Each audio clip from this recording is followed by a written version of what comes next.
السلام عليكم ورحمة الله وبركاته. أهلا بكم معايا فيديو جديد من فيديو النهاردة إن شاء الله هشرح فيه معاكم طريقة عمل فستان للبيبي من سن سنة لسنة ونص، ممكن كمان يكفي معانا لغاية سنتين. هستخدم معاكم خيط هيمالايا افريداي بيبي زي ما احنا شايفين. هو بيكون انتي بيلينج، يعني ما بيوبرش، وفي نفس الوقت كمان الخامة دي بيكون حلوة جدا للبيبي، يعني مخصصة تقريبا للبيبي زي ما احنا شايفين، حتى الرسومات باينة عليه. كمية الخيط عندي بتكون هي 100 جرام بالنسبة للميزان، 330 متر أو 360 يارد. إبرة الكروشيه طبعا مش مكتوب الرقم، لكن مكتوب للتريكو 3.5 ل 4 مليمتر. هستخدم معاكم هنا للخيط النهاردة إبرة رقم 3 مليمتر. هستخدم اللون الأحمر وهطعم باللون الأبيض من نفس النوع. في البداية بسم الله الرحمن الرحيم، أول حاجة طبعا بنبتدي نتكلم عليها هي المقاس الخاص بسن سنة لسنة ونص. طيب أول حاجة هبتدي أعملها وهي مقاس دوران الرأس، وبيكون 45 سنتي، من 45 سنتي ل 48 سنتي. بس أنا بحب دايما أستخدم ال 45 سنتي علشان ما بحبش إن الفتحة بتاعة الفستان تكون كبيرة جدا، وهنعمله مفتوح من الظهر، فبالتالي فمش محتاجين إن احنا نوسعها أوي. بسم الله الرحمن الرحيم. انا عايزه بس اوريكم اللوت بتاع اللون اهو، عشان لو حد حابب يجيب نفس اللون.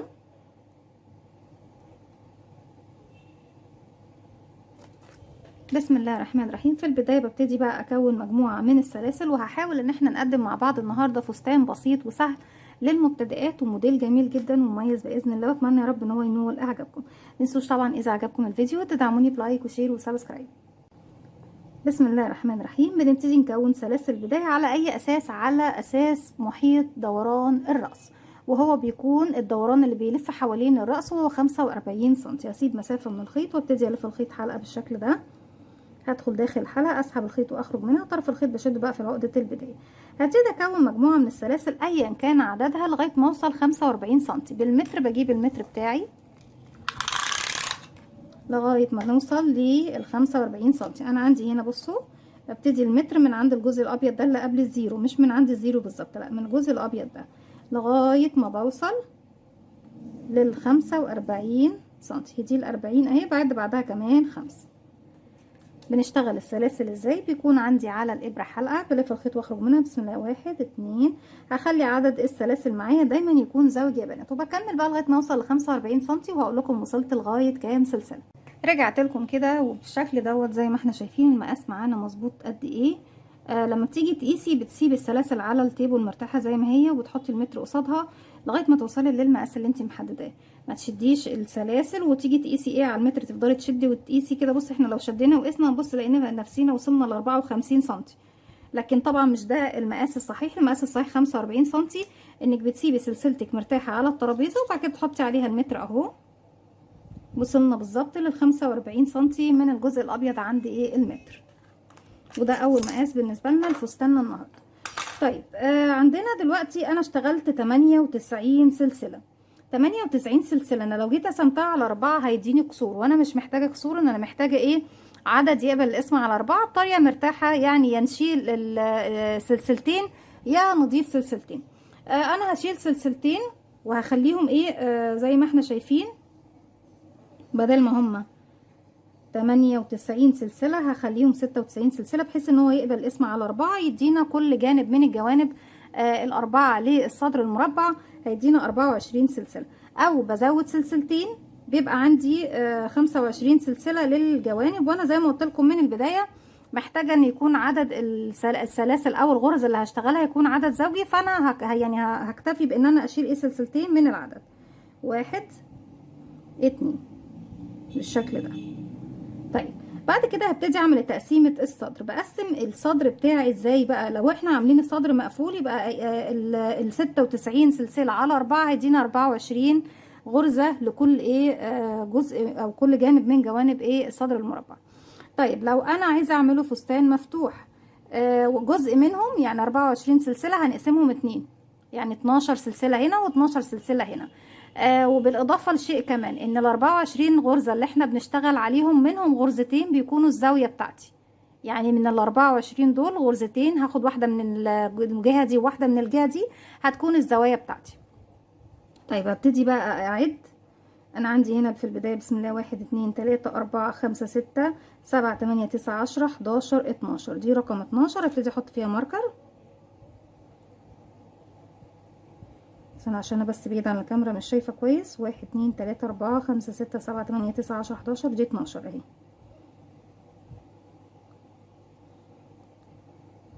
ارجع اعد 24 غرزة من بعدها 1 2. بس نمسك الماركر عشان خاطر ما يتوهش مني، لاني بعيد عن الكاميرا مش شايفة اوي.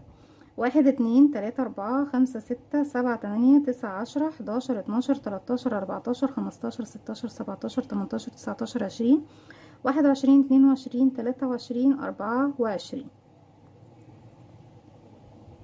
عندي ده كده جانب، وارجع اعد 24. 1 2 3 4 5 6 7 8 9 10 11 12 13 14 15 16 17 18 19 20 21 22 23. دي رقم 24 اهي.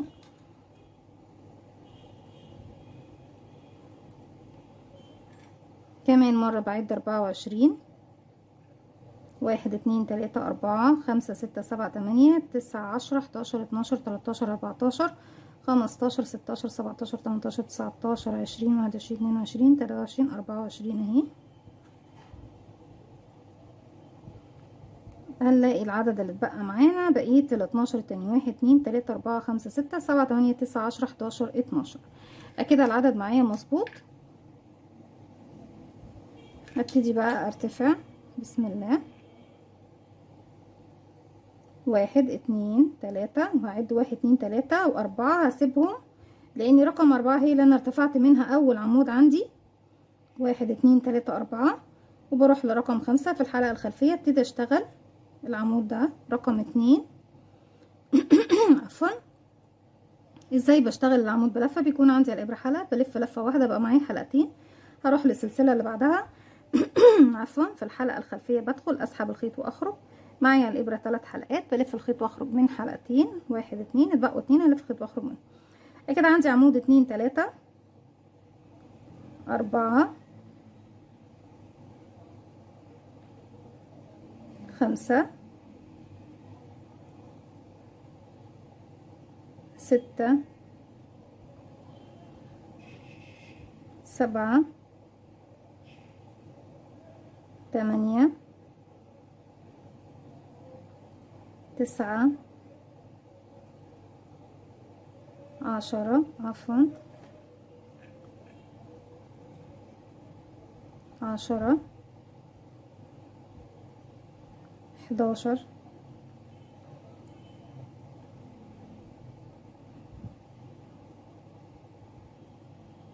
رقم 12. احنا كده بس نعد مظبوط كده. 1 2 3 4 5 6 7 8 9 10 11. رقم 12 هبتدي اشتغل فيه كده 1 عمود، وكمان مرة في نفس الفراغ هشتغل، لا عفوا في الفراغ بقى اللي بعده اللي هو احنا حاطين فيه الماركر.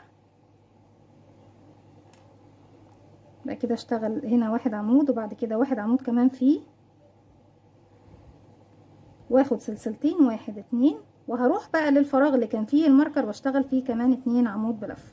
1 كمان مرة في نفس الفراغ 2 بالشكل ده اهو. وابتدي اشتغل اعمدة على كل الفراغات اللي تقابلني لغاية الفراغ اللي قبل الماركر اللي بعده. عمود عمود عمود عمود. انا كده اشتغلت في رقم 11 12 عفوا 2 عمود بلفة، واخدت الفراغ اللي فيه الماركر اشتغلت فيه 2 عمود بلفة، بس ما بينهم كان فيه سلسلتين. بكمل بقى كمان كده 1 2 3 4 5 6 7 8 9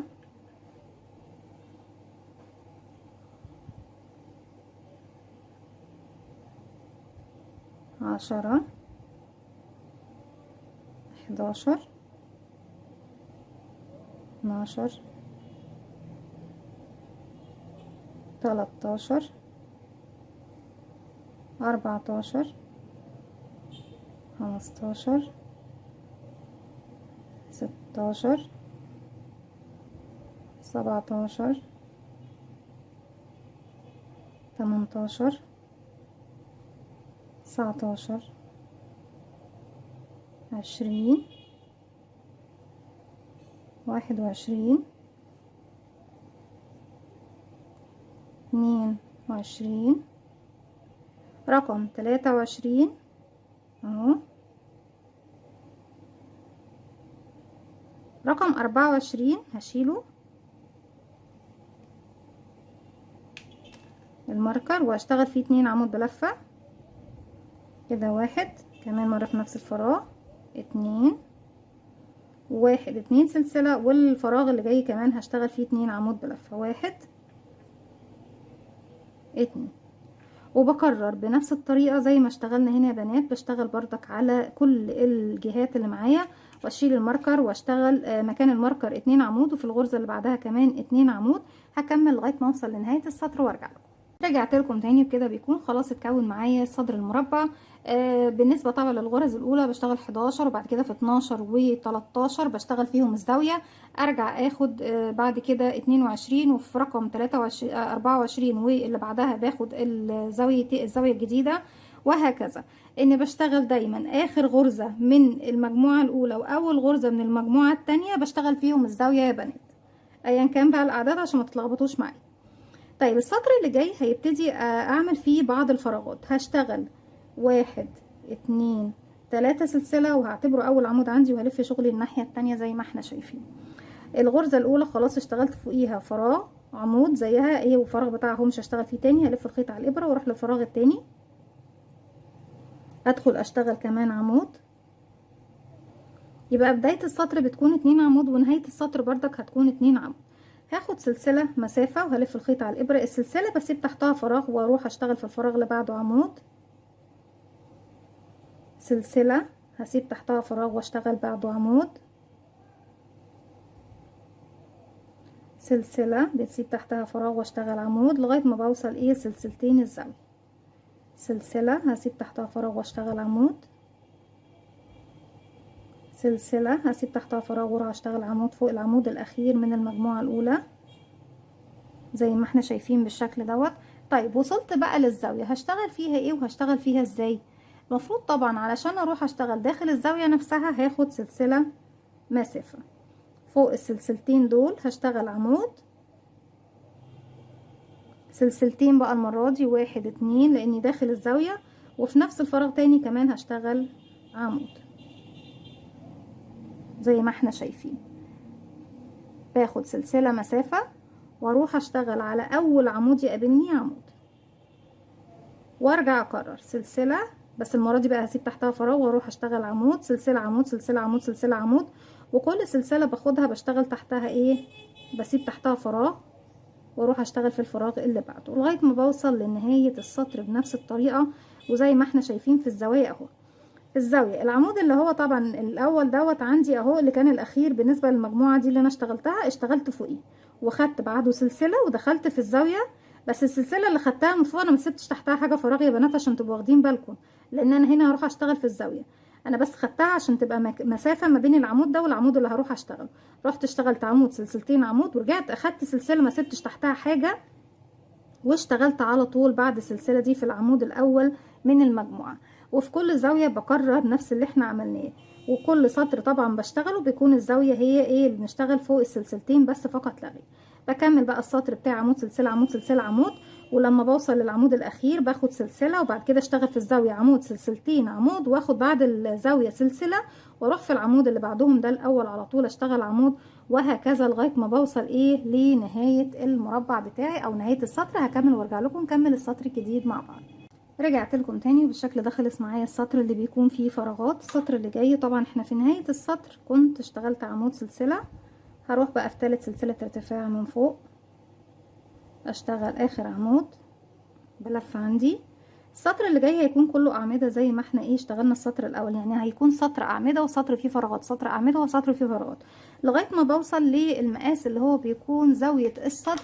وبتكون زاوية الصدر عندي 13 سنتي. يعني لازم اوصل ان الزاوية، بقيس الزاوية منين يا بنات؟ من المكان ده. اجيب المتر عندي من هنا واجيبه بالميل كده عند الجزء الزاوية بالظبط بالميل.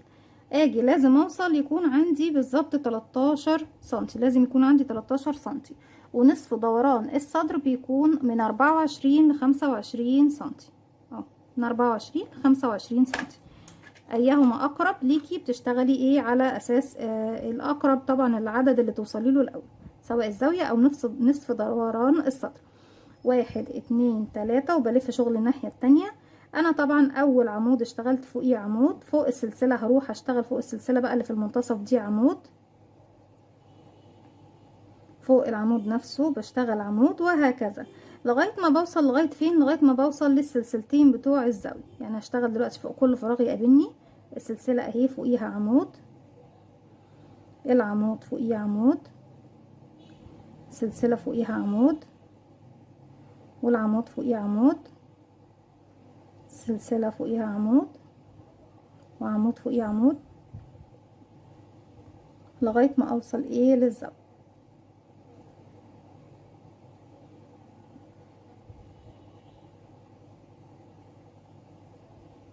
الفراغ ده اهو كده وصلت لعمود الزاوية نفسه.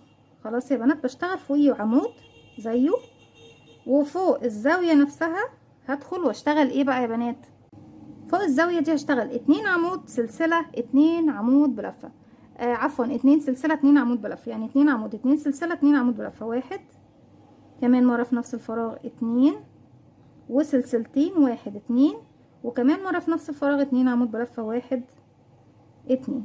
طيب في اختلاف حصل معايا، السطر اللي بيكون عندي فيه فراغات بشتغل داخل السلسلتين عمود سلسلتين عمود، اما السطر اللي ما بيكونش فيه فراغات وبيكون فيه اعمده بس بشتغل 2 عمود 2 سلسله 2 عمود بلفه، وارجع فوق العمود اهو هشتغل عمود، فوق السلسله عمود، وبكرر دوت وهكذا لغايه ما بوصل لنهايه السطر ان انا بشتغل فوق كل فراغ يقابلني عمود بلفه، فوق السلسلتين بشتغل ايه 2 عمود 2 سلسله 2 عمود بلفه لغايه ما بوصل لنهايه السطر.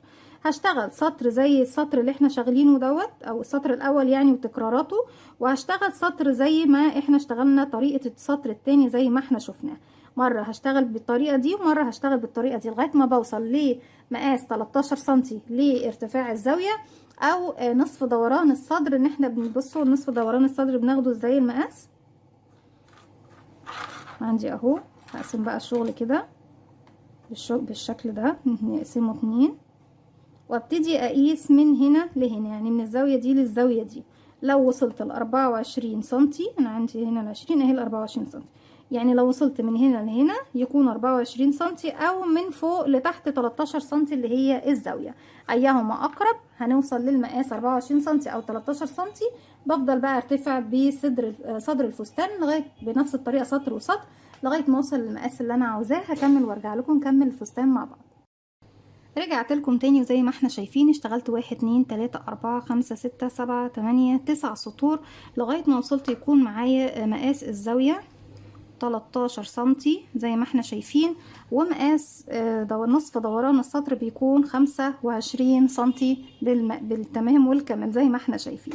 طيب بعض البنات لما بتستخدم انواع مختلفة من الخيوط او بتستخدم يعني اي نوع خيوط متوفرة عندها، احيانا على طبعا طريقه مسكتك للخيط والابره بتسيبي شويه بتشدي الخيط شويه، ساعات ما بيطلعش المقاس معاها ايه مظبوط، يعني بتوصل لعدد مقاس الزاويه مثلا 13 سنتي مظبوط، لكن ما بتجيش للمكان اللي هو نصف دوران الصدر، ما وصلتش لل 24 او لل 25 سنتي. بنتصرف ازاي؟ لو مثلا ناقص معاكي سنتي بتزودي نص سنتي سلاسل في المكان اللي هو تحت الابط هنا، ونص سنتي هنا، او سنتي هنا وسنتي هنا على حسب المقاس اللي ناقص معاكي. طيب في المرحله اللي جايه هبتدي اغير اللون وابتدي اقفل الفستان علشان نشتغل بقى ايه الجزء اللي اسفل من الفستان. طيب لما هنغير اللون هرجع بس الغرزة الأخيرة تاني، هلف الخيط، هدخل فراغي اسحب الخيط واخرج، معايا 3 حلقات، هلف الخيط واخرج من حلقتين، اخر حلقتين هسيبهم وابتدي اسحب الخيط الجديد. بسيب مسافة من الخيط تكون كافية طبعا ان احنا ايه نخفيها معانا. او ان احنا لو هنخفيها واحنا بنشتغل دلوقتي هسيب مسافة ايه حوالي 3-4 سنتي. هقفل عقدة بداية، هسحب اللون الجديد من تحت الحلقتين الموجودين عندي على الابرة. الخيط اللي مش هشتغل بيه هخليه عندي هنا ايه في المكان ده، لان هو المكان ده اللي هبتدي اشتغل منه شغل. هلف الخيط بس قبل ما الف الشغل الناحية التانية هرتفع بقى 1 2 3، هلف شغل الناحية التانية. لو هسحب معايا الخيط الاحمر هاخده معايا بردك في نفس المكان اللي هشتغل فيه. لو مش هسحبه هسيبه هنا، لاني هبتدي اسحبه ايه في السطور اللي جايه بعد كده من نفس المكان هو. اشتغلت فوق اول عمود خلاص 3 سلاسل، هروح بقى فوق العمود اللي بعده ابتدي اشتغل السطر ده كله عمود بلفه، فوق كل عمود بلفه بيقابلني لغايه ما اوصل لايه، لغايه ما اوصل للزاويه.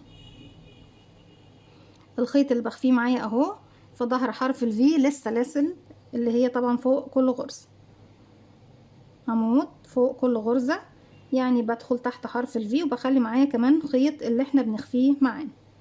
بكمل بقى عمود عمود عمود عمود عمود لغاية ما اوصل للزاوية وهرجع لكم. رجعت لكم تاني كده، اشتغلت فوق كل عمود قابلني الزاوية، العمود الاخير اهو عندي فوق الزاوية هروح اشتغل عمود. طيب لو انا زي ما قلت لكم ما وصلتيش للمقاس اللي هو نصف دوران الصدر اللي نفس العدد اللي احنا قلنا عليه من 24 ل 25 سنتي، مثلا لو نقص معاكي سنتي هتشتغلي هنا عند الزاوية دي نص المقاس اللي نقص عندك، والزاوية دي نص المقاس اللي نقص عندك. يعني مثلا لو قلنا ان السنتي بيكون 3 سلسلة، نقول مثلا لو نقص معاكي 2 سنتي هتشتغلي هنا مثلا ايه 2 سلسلة وهنا 2 سلسلة. طيب انا لو اشتغلت 2 سلسلة وبعد كده هجيب بقى الزاوية التانية وابتدي اشتغل، لكن انا منقص عندي حاجة والمقاس عندي مظبوط فمش هزود اي سلاسل. لكن انتوا لو عندكم المقاس مش مظبوط يا بنات بتزودوا السلاسل زي ما احنا شفنا بالظبط دلوقتي. طيب دلوقتي انا عندي هنا اهي بالشكل ده وش الشغل انا عندي للداخل. هجيب بقى الزاوية على الزاوية وابتدي اروح اشتغل فين، هبتدي اروح اشتغل عند الزاوية دي زي ما اشتغلت هنا عمود عند الزاوية دي، هروح اشتغل عند الزاوية دي كمان عمود. يعني احنا ما اشتغلناش لسه العمود اللي هنا، اشتغل في الزاوية دي عمود وهشتغل في الزاوية دي عمود، وابتدي اشتغل على الظهر بقى بالكامل اعمدة لغاية ما اوصل للزاوية دي. هشتغل هنا عمود وارجع اتني دي كده واجيب هنا كمان عمود وارجع اشتغل اعمدة لغاية ما اوصل للمكان دوت. هكمل وارجع لكم. رجعت لكم تاني، ولما وصلت لنهاية السطر زي ما احنا شايفين وتحت عند ايه تحت الابط عملتها بالظبط بنفس الطريقة اللي اشتغلناها مع بعض في الجهة التانية. في المرحلة دي هبتدي اسيب من اللون الاحمر حوالي 10 سنتي عشان بعد كده بابرة التنظيف بنلضم الخيط ده بابرة التنظيف وبندخله نخيطه تحت الغرز اللي باللون الاحمر بحيث ان احنا ايه ما يفلتش معانا، وفي نفس الوقت ايه بننضف الغرزة كويس. وكمان قبل ما بتبتدي تدخليه تحت الغرز بتعقديه هنا عقدة، يعني بتخيطي هنا مرتين وبعد كده ترجعي تدخليه تحت الغرز خالص. طيب بعد كده هنيجي بقى هنا لنهاية الشغل، نهاية السطر اللي احنا فيه. في تالت سلسلة ارتفاع بقفل كده 1 2 3 بغرزة منزلقة زي ما احنا شايفين. هبتدي تاني ارجع الخيط الاحمر لو انا هشتغل بالخيط الاحمر. لو هشتغل اكتر من سطر بالخيط يعني احنا ممكن بقى ندرج الالوان زي ما احنا حابين. هتشتغلي بالخيط الابيض مثلا 3-4 سطور، ترجعي تشتغلي بالاحمر 3-4 سطور وهكذا، او سطر وسطر سطر وسطر زي ما انت حابه. في المكان دوت هبتدي ارتفع 1 2 3 وهعتبره اول عمود بلفه موجود عندي، وفي نفس الفراغ هشتغل كمان 2 عمود بلفه 1 2 وارجع اخد سلسلتين 1 2 وفي نفس الفراغ اشتغل كمان 3 عمود بلفه 1 2 3. طيب كده اشتغلنا اول شكل من غرزة الزجزاج او الصدفة بتاعتنا. هلف الخيط على الابرة من فوق مش هاخد سلاسل، هبتدي اعد بعد كده بقى بعد الغرزة دي 1 2 3. في الغرزة رقم 4 تاني برجع اكرر 1 3 عمود 2 سلسلة 3 عمود بلفة 1 2 3 1 2 سلسلة تاني في نفس الفراغ 1 2 3. ارجع الف الخيط على الابرة بعد 1 2 3 ما اشتغلش فيهم، بروح لرقم 4 هكون 3 عمود 2 سلسلة 3 عمود بلفة 2 3 1 2 كمان مرة في نفس الفراغ، 1 2 3. وبكرر دوت لغاية ما بوصل لنهاية السطر. هتقولولي المكان اللي تحت الإبط، خلاص المكان اللي تحت الإبط اتقفل. عفوا. ولما هنوصل طبعا الأماكن دي هي غرز عادية. أنا عندي حرف الفي، بصوا حرف الفي لكل غرزة بشكل طبيعي، ملناش علاقة خلاص بالمكان اللي تحت ده. بكرر بقى لغاية نهاية السطر الدوران بتاعي كله بنفس الطريقة، وارجع لكم نكمل مع بعض. رجعت لكم تاني بعد آخر صدفة عملتها. في بعض الغرز يا بنات مش لازم العدد معاكم يطلع مظبوط، طبعا مضاعفات رقم 4، لان احنا كنا بنشتغل بدون تحديد اعداد معينة طبعا من البداية. طيب لو زاد معاكي غرزة او نقص معاكي غرزة مفيش مشكلة. يعني مثلا انا هنا لقيت هيكون عندي في غرزة زيادة، فقلت مش مشكلة. يعني بصوا جيت للغرزة دي اشتغلت في رقم، يعني سبت 3 واشتغلت رقم 4، بعدها سبت 1 2 واشتغلت في رقم 3، علشان في النهاية يبقى فاضلي 3 فراغات واروح اقفل ايه في نفس المكان اللي اشتغلت فيه. يعني انتي حاولي توازني الغرز، عدد الغرز معاكي على نفس الشكل بالظبط، تنقصي واحدة تزودي واحدة مفيش مشكلة. في ثالث سلسلة ارتفاع بندخل نقفل بغرزة منزلقة، ولو هنغير اللون هنغيره في اخر الحلقة طبعا اللي هي الجديدة من السطر الجديد. طيب اول غرزة واخر غرزة مش هشتغل فيهم، يعني همشي بمنزلقة لغاية تاني غرزة، وابتدي عند تاني غرزة ارتفع 1 2 3، وهعتبرها هي الغرزة التانية فوق الغرزة التانية. اول غرزة مش هشتغل فيها واخر غرزة مش هشتغل فيها. دي تاني واحدة بشتغل فيها غرزة، وسلسل السلسلتين هشتغل عمود سلسلتين عمود في نفس الفراغ، ارجع اشتغل 1 2 واتجاهل اللي بعدها، يبقى كده عمود 2، والغرزة الأخيرة هنا هسيبها وهسيب بردك الأولى هنا واروح لرقم 2 وابتدي اشتغل عمود، واللي بعده كمان يبقى 2، اوصل للزاوية بشتغل فيها عمود سلسلتين عمود، عمود 1 2 سلسلة تاني في نفس الفراغ عمود،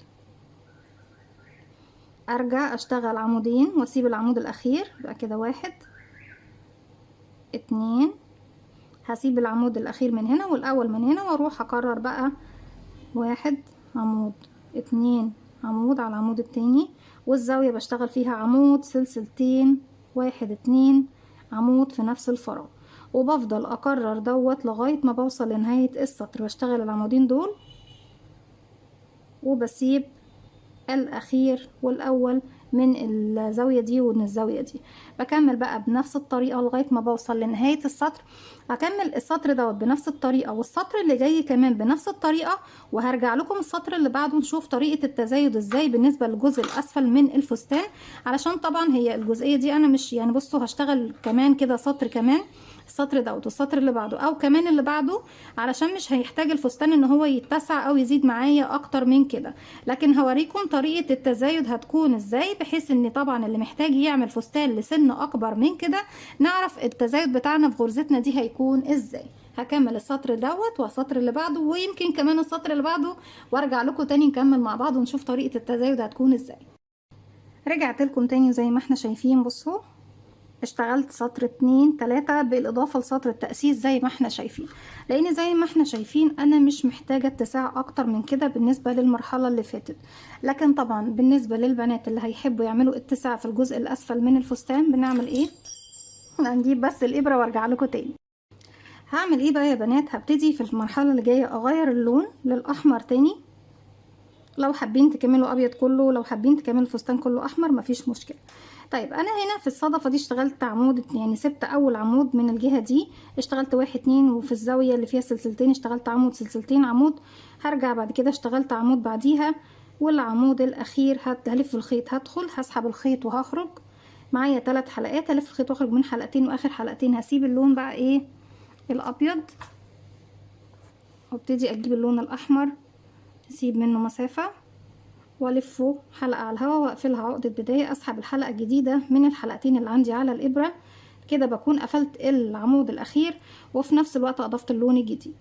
هروح لثالث سلسلة ارتفاع واقفل بغرزة منزلقة، هدخل كده واخلي معايا اطراف الخيوط دي كلها اسحب الخيط واخرج من تحتهم، من تحت الحلقة عندي على الابرة. بالشكل ده بكون اضفت اللون الجديد وفي نفس الوقت ايه خلصت ايه الغرزة الاخيرة. بسيب مسافة من الخيط وابتدي اقص الخيط الابيض. طيب السطر ده هو سطر التزايد، يعني السطر اللي ببتدي ازود فيه غرزة في كل ايه شكل من الزجزاج.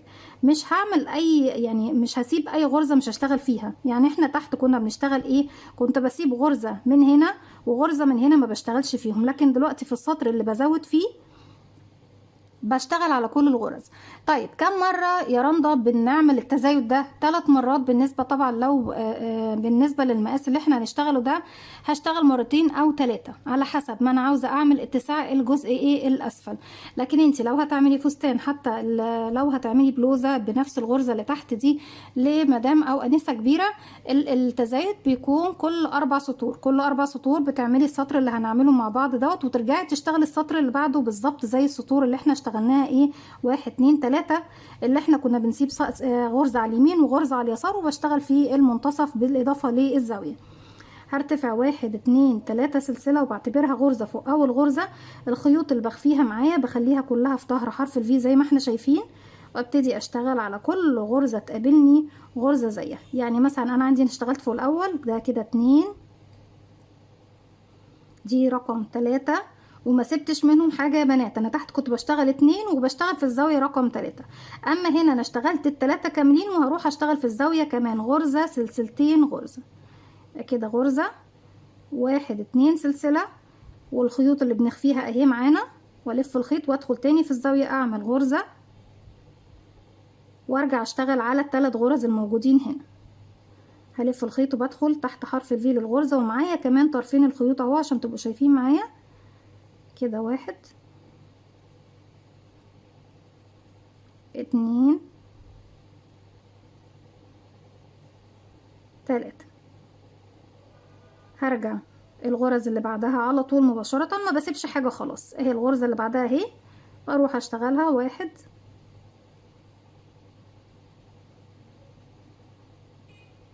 واللي بعدها 2 3 وارجع الاقي الزاوية اشتغل فيها عمود سلسلتين عمود عمود 1 2 سلسلة عمود في نفس الفراغ، والسطر كله زي ما احنا شايفينه اهو بشتغله كله بدون اي تناقص، ما بقللش اي حاجة من الغرز خالص. واكمل بقى السطر كله بنفس الطريقة وزي ما اتفقنا مع بعض فوق سلسلتين عمود سلسلتين عمود. يعني كأنك بتشتغلي 1 2 3 4 5 6 7 8 غرز وبتشتغلي ايه او بتشتغلي 6 عفوا، وبتشتغلي ايه الزوايا اللي هي في المنتصف دي عمود سلسلتين عمود. خلاص يا بنات، بكمل بقى السطر بتاعي كله الدوران بتاعي كله راوند بنفس الطريقه، فوق كل غرزه غرزه زيها، وفوق السلسلتين بشتغل عمود سلسلتين عمود واكمل وارجع لكم. رجعت لكم تاني وفي نهايه السطر زي ما احنا شايفين السطر ده كله ما كانش فيه اي تناقص خالص، بالعكس كان فيه تزايد. في تالت سلسله ارتفاع بندخل ونقفل بغرزه منزلقه. السطور اللي جايه بقى هتكون بالظبط زي السطور اللي فاتت. هنبتدي بقى نعمل ايه، انا مش هشتغل العمود الاول من المجموعه دي خلاص يا بنات. يعني انا عندي هنا ده كده 1 2 3 4 مش هشتغل الاول، هروح لرقم 2 بمنزلقه، ببتدي ارتفع هنا بقى بسم الله 1 2 3 واعتبره عمود، واروح للي بعده اشتغل عمود واللي بعده عمود واوصل للزاوية. هنا بقى هتبصوا تلاقوا معانا العدد، يعني تحت كنا بنشتغل ايه 3 2 وبعد كده التالت كان بيكون عندي في الزاوية، هنا هيكونوا 3 والرابع هيكون عندي في الزاوية عمود سلسلتين عمود. ارجع اشتغل 3 عمود فوق 3 عمود كده 1 2 3 وهلف الخيط على الابره. هسيب بقى الاخير من الناحيه دي والاول من الناحيه دي، انا هسيب 1 2 واروح للي بعده واشتغل عمود. احنا كده ابتدينا نشتغل زي ايه المكان اللي كان عندي تحت هنا 2 3 والرابع هيكون داخل الزاويه 1 1 2 سلسله وواحد كمان هيكون الاول من الاربعه اللي هم على اليسار. يبقى كده 1 وبعد كده اشتغل 3 بعد منه، يبقى 2 3 4. هسيب العمود الاخير من المجموعة هنا والعمود الاول من هنا، يعني بسيب العمودين اللي ورا بعض واروح للي بعدهم وابتدي اشتغل. بكرر بقى بنفس الطريقة دي. يعني احنا تحت كنا شغالين كام سطر؟ 1 2 3 بالإضافة طبعا لسطر التأسيس يعني 4. نقول إن ده سطر التأسيس، بشتغل كمان 3 وببتدي أعمل نفس خطوة السطر دوت. ولو مش محتاجين تزايد أكتر من كده هتنك شغالة بنفس الطريقة دي لغاية ما توصلي لنهاية الفستان.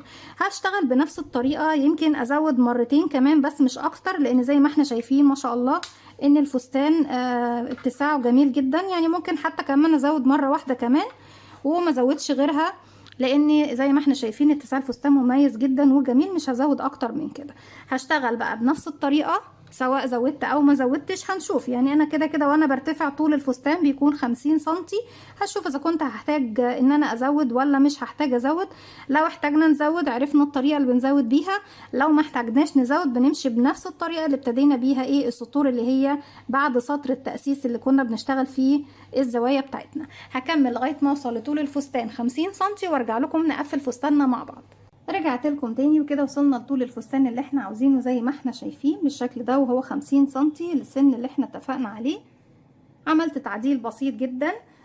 كنا لما اشتغلنا في البداية كانت الكشكشة كتير، وانا مش حابة الكشكشة كتير، بس هقول لكم ايه بقى التكاية اللي تخلينا نقدر نتحكم في موضوع الكشكشة ده سواء كتيرة او قليلة. انا ما حبيتش الكشكشة كتير. ليه؟ هقول لكم لان مش هيديني الشكل الانسيابي للغرزة، ومش هيوضح معايا شكل الغرزة زي ما احنا شايفينه بالشكل ده. اما للبنات اللي بتحب شكل الكشكشة هيشتغلوا بنفس الطريقة اللي اشتغلناها. طيب يا رندا، فين التعديل اللي عملتيه في المكان ده؟ فاكرين اول سطر كنت بعمل فيه غرزة الصدفة او غرزة الزجزاج؟ كنت بسيب 3 فراغات من تحت ما بشتغلش فيهم، والفراغ رقم 4 كنت بشتغل. لا، عدلت عن كده وعملت ايه دلوقتي؟ انا مش عايزة كشكشة كتير فزودت عدد الفراغات اللي انا مش هشتغل فيها. دلوقتي كام فراغ سبته؟ 1 2 3 4 5، وفي الفراغ رقم 6 كنت بشتغل. لما كنت بشتغل معاكم كنت بشتغل في الفراغ رقم 4 صح يا بنات؟ يعني كنت بسيب 3 واشتغل في 4. لا، دلوقتي انا سبت 5 واشتغلت في رقم 6. وزي ما قلت لكم لو حابين كشكشة اكتر هتشتغلوا زي ما احنا اشتغلنا مع بعض. بعد كل 3 فراغات في الفراغ رقم 4 بنشتغل. لو حابين زي ما احنا شايفين، وانا شايفة بصراحة ان الشكل ده هو المناسب للكشكشة، ان سبت 5 فراغات وفي رقم 6 كنت بشتغل. فترجع لكم يعني نفس الخطوات هي اشتغلتها وكملت طبعا فستان زي ما شرحناه مع بعض. لكن لازم كنت اقول التعديل اللي عملته عشان برضك ما احبش اشتغل حاجه انتوا ما شفتوهاش. لازم تكونوا عارفين عنها كل حاجه، ونبقى عارفين ازاي نتحكم في الفستان، سواء حابه كشكشه كتير نعمل او لو حابين كشكشه قليله نعمل لو حابين كشكشه اقل من كده هتشتغلي في الغرزه رقم 7، يعني هتزودي عدد الغرز اللي انت بتتجاهليها في السطر ده وما بتشتغليهاش. طيب انا شايفه بالشكل ده خلاص كده الفستان من تحت مش هعمل فيه اي حاجه خالص، ومن قدام بردك زي ما احنا شايفين. بالنسبه للاكمام لو حابين نشتغلها هوريكم نشتغلها ازاي، بس انا هسيبه زي ما هو كده. طيب في حاجه دلوقتي بقى هنبتدي نشتغلها، وهي المكان اللي هو عند الازرار او عند الزرار. هجيب الخيط، وبعد ما بنخلص الفستان زي ما انت حابه تعملي له فيونكه هشرحها معاكم في فيديو خاص بيها، او تسيبيه زي ما هو كده جميل جدا. بسيب مسافه من الخيط والف الخيط حلقه على الهواء، وهاجي ابتدي بقى اشتغل في المكان ده.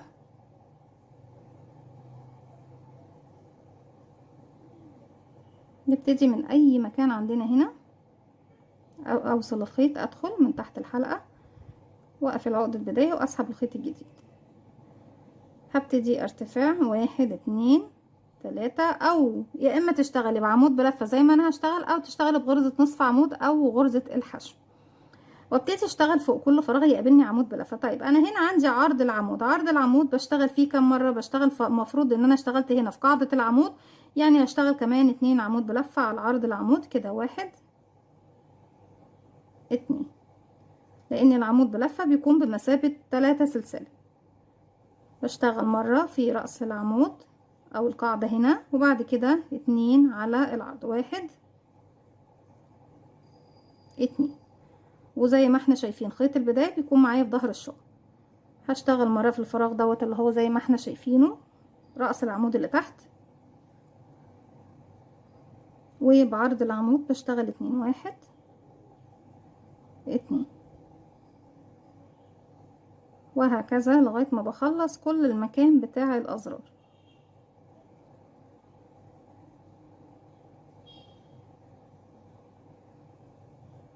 وفي نفس الوقت كمان خيط البداية بيختفي معايا خالص، واي خيوط معانا في المرحلة دي كانت في المكان اللي فوق دوت بنخفيها بالشكل ده، ان احنا بنسحبها معانا واحنا شغالين.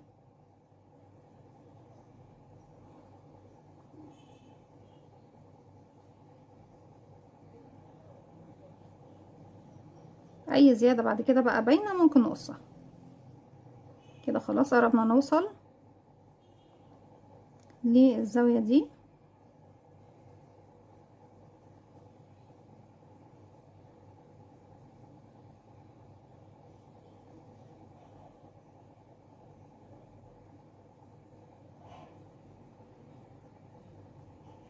ده اخر عمود اهو.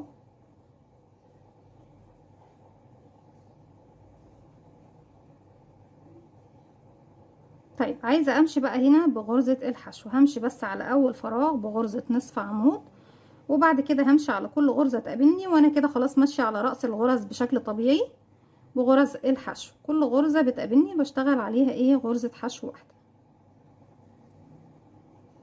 ايه مش محتاجة في المكان ده ان انا ارتفع ايه ارتفاع عالي اوي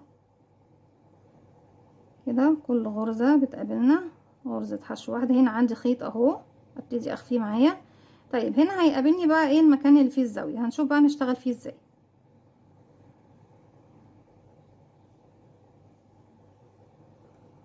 مكان الزاوية هشتغل، هدخل انا معايا حلقة، بدخل الغرزة الاولى اسحب الخيط واخرج واخلي الحلقة معايا، الغرزة اللي الناحية التانية ادخل اسحب الخيط واخرج واخلي الغرزة معايا. كده بقى معايا الابرة 3 حلقات هلف الخيط واخرج منه. بعد كده ابتدي اشتغل على كل بقى ايه الغرز اللي تقابلني بنفس الطريقة اهو، غرزة حشو واحدة لغاية ما بوصل لمكان الزاوية. الغرزة دي والغرزة دي باخدهم مع بعض، بعد كده حشو عادي، وفي الزاوية دي باخد الغرزة دي والغرزة دي مع بعض، وهكذا لغاية ما بوصل لغاية فين، لغاية ما بوصل للمكان ده. الغرزة اللي قبل الأخيرة بتكون حشو، الغرزة اللي هي الأخيرة بتكون نصف عمود، وارجع اشتغل عمود بلف عفوا. يعني بصوا عندي آخر 3 غرز، واحدة منهم حشو، واحدة نصف عمود، واحدة عمود بلفة، وبرجع امشي بقى على الجانب دوت بغرز العمود بلفة، او بمشيها بغرزة الحشو زي ما انتوا حابين، لان في النهاية بقفل الجانبين دول على بعض بالشكل دوت، وهو ده بيكون ايه مكان الازرار. فاذا حابين تشتغلوها تكملوها كلها حشو لغايه ما توصلوا للنهايه من غير ما تغيروا الغرز مفيش مشكله. حابين تشتغلوها عمود بلفه هتكون العمود داخل في المكان ده، بس انا شايفه ان احنا ايه نكمل من المكان ده حشو ونفضل ماشيين بنفس الطريقه حشو، وهنلاقي عندنا هنا مكان الزاويه هنشتغل فيه 3 حشو عشان بس تدينا التقويصه دي، ونكمل لغايه النهايه حشو. هكمل لغايه ما اوصل للمكان ده وارجع لكم تاني. رجعت لكم تاني، وفي نهايه السطر زي ما احنا شايفين ماشيين بغرز الحشو زي ما قلت لكم. لو هتحبوا تمشوا بنفس المكان هنا باعمده هنشتغل اخر 3 غرز حشو نصف عمود عمود بلفه، وبعد كده بمشي على المكان ده كله بالعمود بلفه. اما لو هنمشيها بحشو انا افضل طبعا نمشيها بحشو، لان كده كده المكان ده بيقفل على المكان دوت، فمش محتاجين ان احنا نطوله اكتر من كده. هنا عندي اخر فراغ بقى اشتغلت فيه حشو، اشتغل فيه كمان 2 حشو كده، 1 2 بس عشان تدينا نفس ايه الدوران ده، وبمشي بقى على كل عمود بلفه بيقابلني بالشكل ده. كل عمود بشتغل عليه 3 حشو، 1 2، وفي الرأس العمود نفسه بشتغل مرة 2 3، وهكذا لغاية ما بصل إلى النهاية. لغاية ما وصلت للنهاية، في النهاية نفس المكان اللي أنا شبكت فيه بشبك فيه بغرزة منزلقة، وابتدي ألف الخيط واخرج من الحلقة على الإبرة واسيب 10 سنتي وابتدي أقص. لما نيجي نشوف دلوقتي الشكل هيكون معانا ايه. هو ده طبعا المقصود، اني يكون عندي مكان العمود بلفة ده جاي عندي على الجهة دي زي ما احنا شايفين. بنركب الازرار تحت هنا 1 أو 2 زي ما احنا حابين، وهنا طبعا المكان بيكون بيسمح لدخول الزرار، فمش محتاجين ان احنا نعمل فيه اي حاجة. بالشكل ده بيكون طبعا خلص فستاني النهاردة. في النهايه طبعا بنركب فيونكه حلوه هنا كبيره، هشرحها لكم في فيديو خاص تاني بيها لوحدها. لو حابين نشتغل اكمام للفستان هنعمل ايه؟ هنشتغل من البدايه هنا بشبك خيط زي ما شبكت هنا خيط بالظبط، وابتدي اشتغل السطر الاول اما بالعمود بلفه او بغرزه الحشو. بشتغل 4 غرز، والغرزتين الرقم 5 ورقم 6 بشغلهم مع بعض، يعني بعمل فيهم تناقص، وبكرر ده لغايه ما بوصل لنهايه السطر. ازاي بنعملها هشرحها لكم بطريقه سريعه على طول. جبت لكم لون مختلف بس عشان يبقى واضح الشغل معانا اكتر. بلف حلقه على الهواء، باجي من مكان الاول غرزه او بسيب الزاويه، باجي من اول غرزه هنا اهو بشبك واقفل عقده البدايه واسحب الخيط الجديد. هرتفع من نفس المكان 1 2 3، واعتبر نفسي هنا اشتغلت غرزه، هشتغل اللي بعدها كمان 2 3. دلوقتي بقى 4 و5 هناخدهم مع بعض. عندي كده حلقة بلف الخيط، بيكونوا حلقتين، بدخل فراغي الأول أسحب الخيط وأخرج، معايا 3 حلقات. هلف الخيط وأخرج من حلقتين بس وأسيب الحلقة الأخيرة، أرجع ألف الخيط وأروح للغرزة اللي بعدها، أدخل أسحب الخيط وأخرج، ألف الخيط وأخرج من حلقتين وأسيب الحلقة الأخيرة، معايا 3 حلقات، ألف الخيط وأخرج منهم. وأفضل أكرر ده بقى إن أنا بشتغل 3 غرز، 1 2 3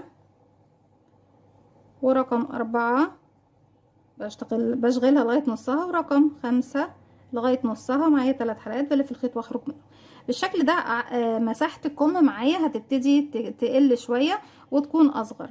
وببتدي بعد كده بقى كل السطور بشتغلها بشكل طبيعي، عمود بلفة فوق كل عمود بلفة. لما بوصل للنهاية هنا بردك بشتغل اخر عمود عندي هنا، وبقفل بمنزلقة في ثالث سلسلة ارتفاع موجودة عندنا هنا في المكان دوت. لو حابين ان انتوا تضيقوا تاني الكم اكتر من كده، في السطر اللي بعده بتكرروا نفس المسألة، تشتغلوا 3 فراغات، وفي رقم 4 بتعملوا 4 و5 بتعملوا تناقص وهكذا. لكن زي ما احنا شايفين انا الفستان بتاعي مش باكمام، انا بس حبيت اوضح فكرة شغل الاكمام للبنات اللي بتحب طبعا تعمل كم للفستان، بما اننا كل سنة وانتوا طيبين داخلين على موسم الشتاء. ولو حابين الفستان هو نستغله كفستان شتوي. دي كانت فكرة الفيديو بتاعي النهاردة، اتمنى تكون سهلة وبسيطة وكمان تنول اعجابكم. ما تنسوش اذا عجبكم الفيديو تدعموني بلايك وشير وسبسكرايب، واستنوني في فيديو جديد من وي. وما تنسوش تفعلوا زرار الجرس ليوصلكم مني كل جديد. السلام عليكم ورحمة الله وبركاته.